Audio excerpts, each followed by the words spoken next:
Comme vous voyez, nous créons une atmosphère plus de nuit que de jour. C'est bien spécial puisque nous recevons quelqu'un de tout à fait extraordinaire, qui est Madame Danielle Perrin Rocha-Pita. Alors, Madame Rocha-Pita est née en France, à Vienne, dans le département d'Isère. Elle est partie pour le Brésil en 1949. Chut, on n'a pas dit son âge.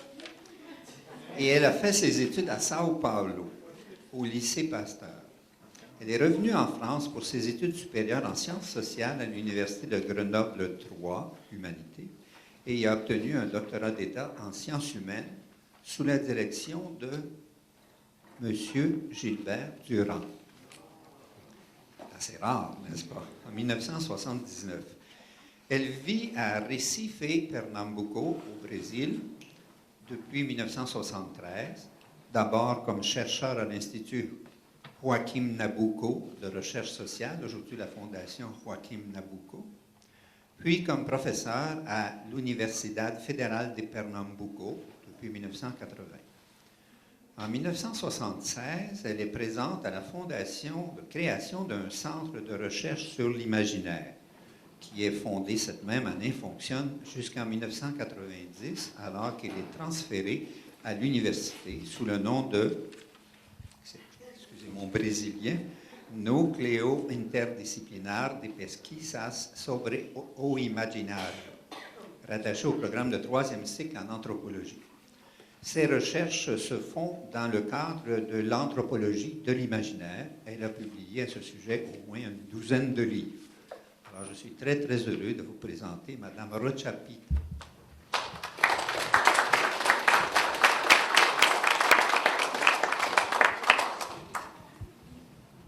Bonsoir à tous. C'est presque le soir, je ne sais pas ici. Donc, je voudrais d'abord remercier l'Université de Saint-Paul pour cette invitation et Madame la rectrice et professeur Raymond Lapré, avec qui j'ai maintenu une longue correspondance, n'est-ce pas, pour que l'on puisse arriver ici. Il faut que je remercie aussi un organisme brésilien qui s'appelle FACEP, qui a contribué à mon voyage, et à l'Université fédérale de Pernambuco. J'ai aussi un message du professeur Maria Teresa Strongoli, qui est de São Paulo, qui n'a pas pu venir parce que son mari a des problèmes de santé, mais qui a travaillé sur le régime crépusculaire, qui était une de ses propositions et que Gilbert Durand a endossé. Et ils ont échangé une correspondance à ce sujet, dont quelques extraits sont sur votre, comment vous appelez, Babillard, c'est ça. Et donc, qui veut prendre connaissance de cette proposition de Gilbert Durand sur le régime crépusculaire peut regarder et puis me demander aussi plus d'informations si c'est le cas. Bon, je vais donc parler du candomblé, qui est évidemment l'image de Gilbert Durand me vient tout de suite parce que lors de sa venue à Recife en 1990, il m'a demandé de connaître un candomblé. Et c'est de là qu'il a écrit plusieurs articles sur Shango après. Et donc nous avons eu de longues conversations à ce sujet. Et je vais parler aussi de ce qui a été dit dans la journée d'une ancienne civilisation, puisque le candomblé est le résultat d'un syncrétisme des religions africaines qui se sont implantées au Brésil et qui ont fait quelque chose de tout à fait différent en fait. Les racines sont bien africaines, mais le syncrétisme qui s'est produit est tout à fait propre du Brésil. Et voilà, et puis, on en a parlé aujourd'hui, il faudrait bien se pencher sur la philosophie afro-brésilienne, ce serait très intéressant avec les théories de Durand. Donc voilà l'image de Gilbert Durand pour présider à notre parole. Et voilà donc le mot que j'ai mis en exergue. Je commence donc.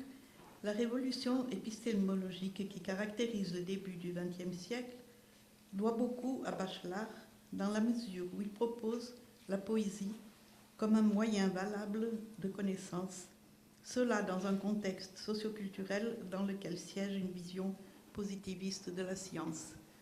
Je dis ça parce qu'au Brésil, quand on dit que la science est un moyen de connaissance, tout le monde est immédiatement d'accord. Mais ce n'était pas le cas, n'est-ce pas, quand Bachelard a produit son œuvre en Europe. Les nouvelles découvertes de la physique quantique et le début de la saturation des valeurs qui ont accompagné le rêve d'une technologie salvatrice de l'humanité convergent vers cette proposition. Dans ce sens, je vais un peu monter là la chose, dans ce sens, Bachelard va placer l'image comme première, on en a parlé au long de la journée, présente avant même la formulation de la connaissance rationnelle. En anthropologie, Gilbert Durand observe que chaque culture se fonde sur un discours mythique, on en a parlé aussi, n'est-ce pas, qui ne découle pas d'un simple raisonnement, mais des images sensibles qu'un groupe humain ressent et élabore par rapport à l'univers.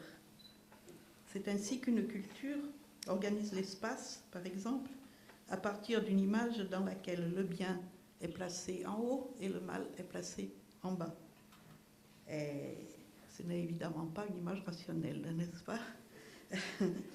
Et cette même image va se retrouver dans toute l'organisation sociale, n'est-ce pas, en politique, en architecture et bien sûr dans l'éducation. C'est-à-dire cette première organisation de l'espace est présente dans tous les espaces qui font partie de la société. Et ça Gilbert Durand le laisse bien clair, n'est-ce pas?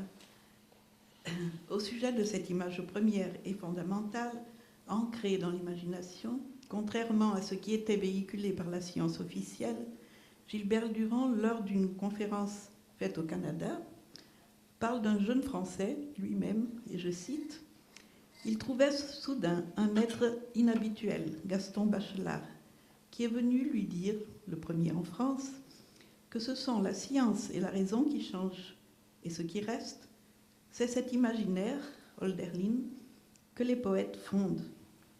C'est une révolution radicale de toutes les philosophies jusqu'à présent acceptées par l'Occident, sœurs ennemies certes, mais qui se réconcilient en fusionnant leurs vérités, ensemble sur la perception, unique porteuse du réel, et sur le raisonnement univoque, crypté, sans ambiguïté, à partir de l'aristotélicisme, Gilbert Durand, de longues phrases, pour toutes les scolastiques monitrices de l'Occident, de saint Thomas d'Aquin à Descartes, de Descartes à Auguste Comte ou Marx, de ces derniers à Léon Brunswick, Sartre et plus tard au formalisme structuraliste.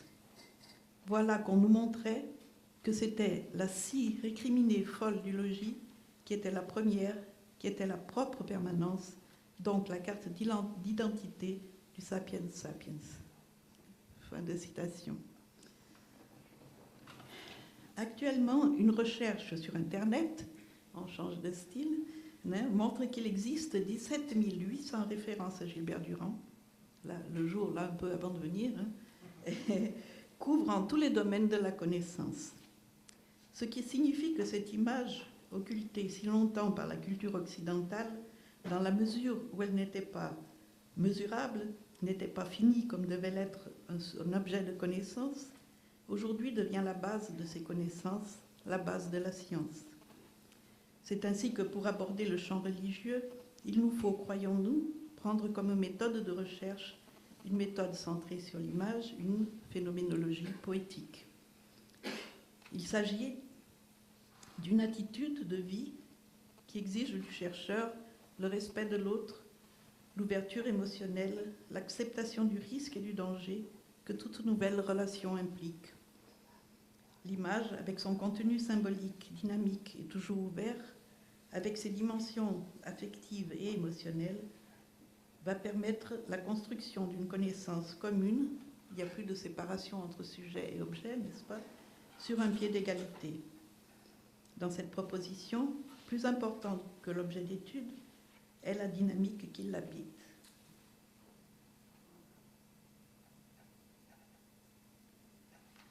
L'image, dans sa simplicité, n'a pas besoin d'un savoir. Je cite. Elle est le don d'une conscience naïve. Dans son expression, c'est un langage jeune. Le poète, dans la nouveauté de ses images, est toujours origine de langage.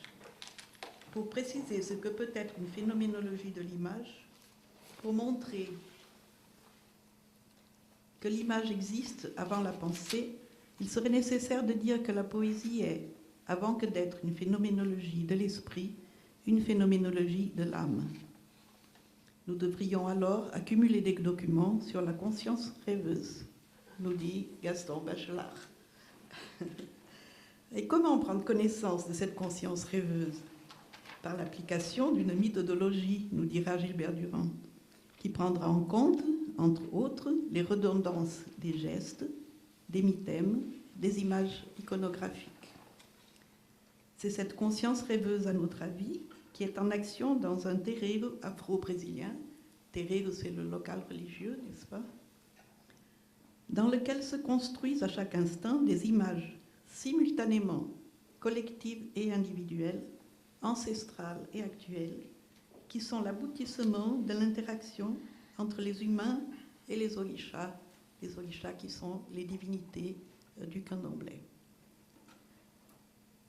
Ou soit entre les humains et le cosmos.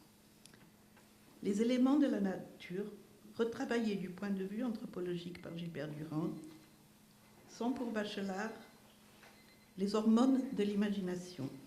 Toute image est nécessairement ancrée dans les éléments de la nature. Et la nature ne peut être appréhendée par l'homme qu'indirectement, on l'a vu ce matin, n'est-ce pas, il y a eu des citations à ce sujet, c'est-à-dire elle est représentée à travers le système symbolique spécifique à chaque culture. Il est donc possible de considérer, dans une culture déterminée, l'existence de 4 éléments dans la nature.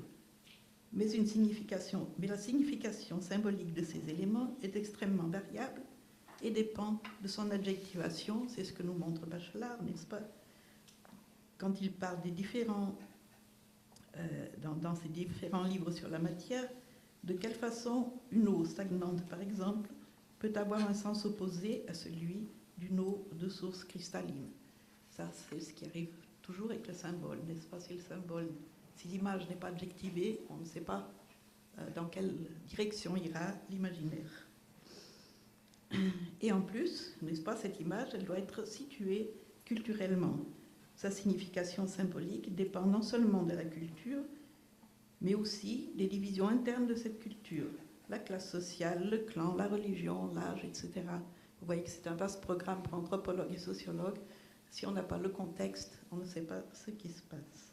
Cela implique une méthodologie qui prenne en considération le contexte socioculturel, considérant qu'aucun symbole n'est signifiant hors de ce contexte. C'est-à-dire qu'il est signifiant, mais pas de la même manière. Pour prendre connaissance de ce contexte, nous pouvons recourir à Gilbert Durand pour qui le mythe est un système dynamique de symboles, archétypes et schèmes, je cite, n'est-ce pas, qui tend à se composer en récit, ce qui représente un début de rationalisation. Fin de citation. C'est lui qui va établir les relations, lui le mythe, n'est-ce pas, qui va établir la relation entre les différentes parties de l'univers, entre les hommes et l'univers, entre les hommes entre eux. Par sa construction, proche de la composition musicale, qui comprend des refrains, des répétitions, le mythe a toujours une dimension pédagogique. C'est également une fonction du mythe de fournir des modèles de comportement et de permettre la construction individuelle et collective de l'identité. Il faut aussi prendre en considération que le sacré s'exprime par les gestes du corps. Car, comme nous dit Gilbert Durand, il existe, n'est-ce pas, une étroite concomitance. Faites bien attention, ce n'est pas un rapport de cause à effet, hein. C'est une étroite concomitance entre les gestes du corps, les centres nerveux et les représentations symboliques. C'est une des bases de la construction de la théorie des structures de l'imaginaire. Le rapport établi entre l'univers et l'individu est donc exprimé dans le mythe. Dans certaines cultures, cette relation est de respect et comprend le sens du sacré. Dans d'autres, elle se rapporte à la domination et aux intérêts matériels. Entre ces deux pôles, de nombreux autres arrangements sont possibles, n'est-ce pas? Or, dans la société brésilienne se trouvent en pleine vitalité différents systèmes symboliques. Parmi eux, le candomblé. Quelles sont les relations établies dans le candomblé entre l'univers et les individus?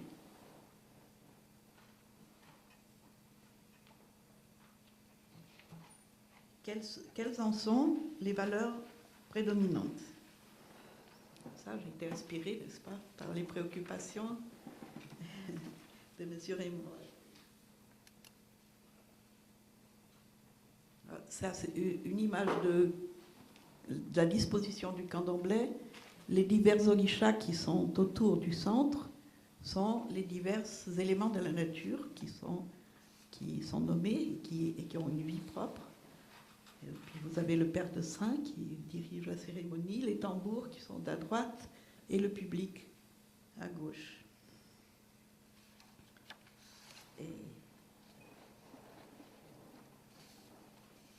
Alors, pour se pencher sur un univers religieux avec le regard nourri par la théorie de Gilbert Durand, il faut prendre en compte que cet univers est indissociable de la culture et que la culture est synonyme de vision du monde.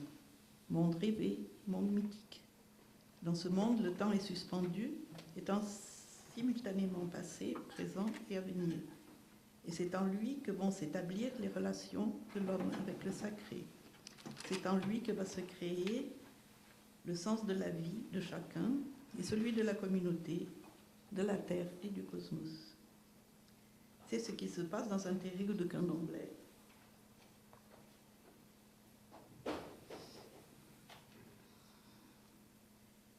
Et je reprends ici la citation, la définition de mythe de Muniz Sodré. Muniz Sodré est un philosophe communicologue, on dit aujourd'hui plutôt, brésilien, qui est professeur titulaire à l'université et qui est aussi un homme de candomblé. Et donc il y a une autre perception du rite. Il dit: le rite implique le vécu d'un monde en constante réversibilité et métamorphose, où l'image devient identique à la chose même. Vous voyez bien, parce que la science positiviste a toujours tendance à dire que le mythe, c'est le passé. C'est pas du tout ça. Alors, le fait ritualistique est l'expérience faite de cette réalité, analogue sûrement aux dimensions subatomiques, dans la mesure où elle est comprise comme champ de force en permanente interaction. Bon, je donne cette définition parce que je vais la reprendre tout de suite. La relation homme-nature sera décrite à partir d'une cérémonie effectuée au moment de l'entrée d'un individu dans la camarinha, qui est une petite chambre où sont faites les initiations, pour l'initiation à la religion. Impossible. J'ai commencé 10 minutes plus tard.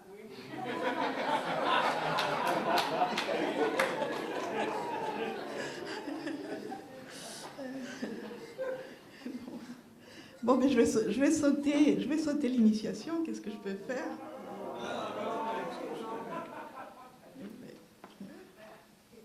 Ah, c'était pourtant intéressant. Bon, dans cette initiation, on voit comment les 4 éléments de la nature sont resignifiés à travers le rituel en fonction de l'individualité de celui qui s'initie. Donc, chaque rituel est tout à fait original, bien qu'il ait exactement les mêmes éléments, mais il est fait par rapport à l'individualité. Donc, individuel et collectif se sont mariés là au moment du rituel. Mais bon. D'autre part, pendant l'année, les rituels sont réalisés aux dates propres à chaque divinité. Et je vais donc vous montrer, il y a 3 minutes, d'un film d'un orisha qui s'appelle Oshun. Oshun est la déesse de la richesse, de la beauté et de l'eau douce. Et elle incarne donc pendant le rituel.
ce rituel dure en fait 5 à 6 heures. Là, vous en avez eu pour 3 minutes. Et ça se passe tous les week-ends dans les 6000 terrains qu'il y a à Recife. Si vous faites une statistique, tout le monde va vous dire on est catholique. Bon, aussi. Comme là-bas, il n'y a pas de division, on est aussi catholique. Donc, dans une fête de Pulochum, partie des rituels pour célébrer cet orisha, on voit son incorporation, habillé de la couleur or, avec le miroir dans la main, lui-même étant le centre d'une représentation du soleil. Je vais sauter le plus possible, là. Bon, la ronde, tout le monde tourne, n'est-ce pas? C'est une ronde.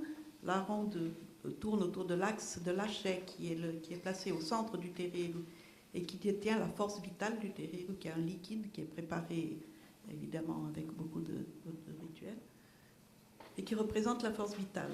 Donc on tourne autour de la force vitale, et avec ça, on fait revenir le temps, on assure la cyclicité du temps.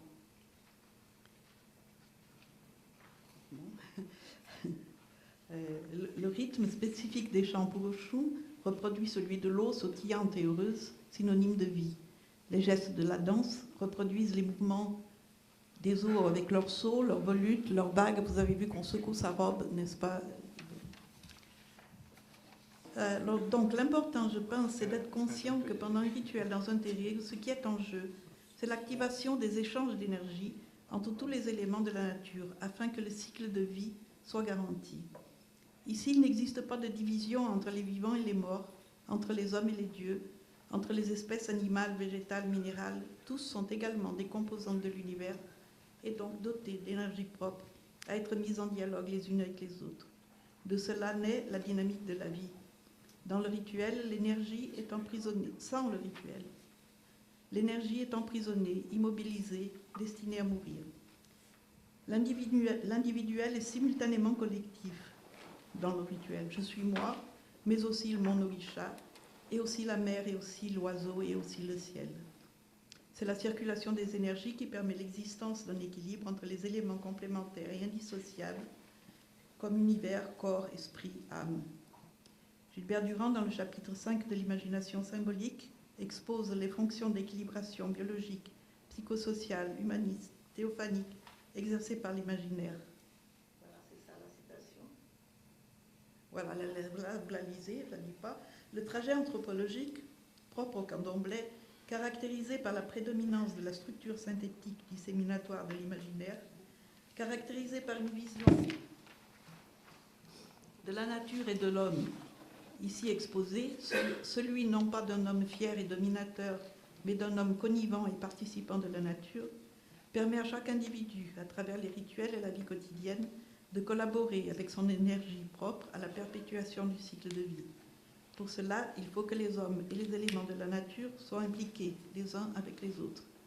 Il s'agit de voir comment le temps et l'espace, base de toute culture, sont reconstruits lors de chaque rituel. Ce serait un autre travail. Tenant compte des considérations du professeur Raymond Lapré, pour qui, je cite, une valeur, c'est la relation de signifiance qui anime une personne à propos d'un objet, et la fonction symbolique de la valeur est instigatrice de l'agir humain, il est possible d'observer que les valeurs qui découlent de ce contexte qui a été montré, les valeurs qui en découlent sont le précepte, le respect et le secret, comme nous dit Rui Povres, qui est un père de saint aussi professeur universitaire. Les gestes liés à ces valeurs, l'accolade, l'accueil, la danse en rond. Pour terminer avec Gilbert Durand, on ne peut pas expliquer, mais seulement impliquer, pour reprendre les mots du physicien David Bohm, qui était également linguiste. Nous nous impliquons en effet dans des nœuds de relation, des nœuds qui ne peuvent être perçus que par le vécu, parce que la vie est ainsi, nous ne vivons pas par explication, mais par implication. Merci.